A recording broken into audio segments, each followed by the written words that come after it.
మాజీ ముఖ్యమంత్రి కేసీఆర్ గారు నిన్న మాట్లాడిన మాట ప్రకారం రాష్ట్రంలో కాంగ్రెస్ బీజేపీ కుమ్ముక్కనాయి.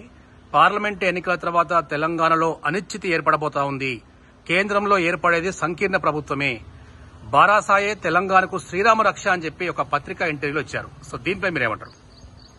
ఆయన ముఖము ఇవాళ బీజేపీను బీఆర్ఎస్ ఒక్కటైంది. కాంగ్రెస్ కాలే. కాంగ్రెస్ ప్రతి ఒక్కళ్ళది, పేద కుటుంబాలది కాంగ్రెస్. పేద కుటుంబాలకు అండగా నిలబడేదే కాంగ్రెస్. వీళ్ళు బీఆర్ఎస్ బీజేపీ ఒక్కటై కుల మతాలలా లొల్లి పెట్టించి ఇవాళ మమ్మల్ని ఇచ్చేయాలనుకుంటున్నారు. కానీ ప్రజలకు తెలుసు ఈయన ఏం కిరీటం పెట్టిండో, ఏం దిద్దిండో ప్రజలకు అందరికీ తెలుసు. కాబట్టి ప్రజలు ఎవరికి ఓటేయాలో ఎవరికి వేయద్దో ప్రజలకే తెలుసు. తను చేసిన ప్రభుత్వంలో తను చేసిన ఏంటిది? ప్రతి ఒక్క ఇంట్లో తాగుబోతుని తయారు చేసిండు. ఇంట్లో తాగి భర్తలు ఇంట్లో ఉన్నారు. ఈయన ఇవాళ చేస్తాడా? బంగారం లాగా తీస్తాడా?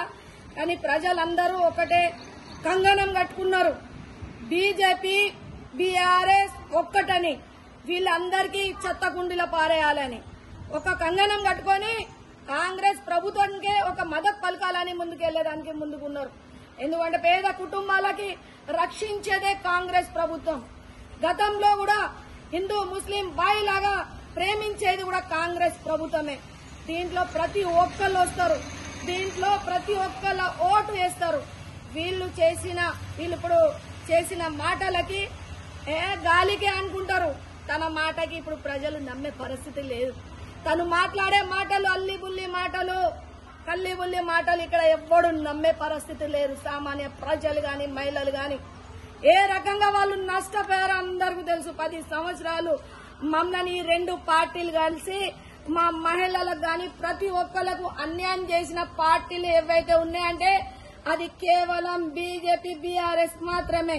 కేవలం డబ్బు కోసం ఆశించే పార్టీలు తప్ప వీళ్ళు ప్రజలకు చేసేది కాదు. కేవలం కాంగ్రెస్ ప్రభుత్వమే.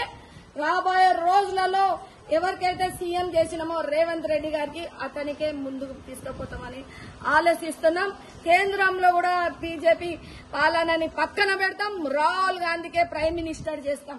ఇక్కడ చాలా 10-20 సంవత్సరాల నుంచి మేము నష్టపోయినాం. కాబట్టి గల్లీలో కూడా కాంగ్రెస్, ఢిల్లీలో కూడా కాంగ్రెస్ రావాలనే కోరుకుంటున్నాం. మా పనులు కావాలి.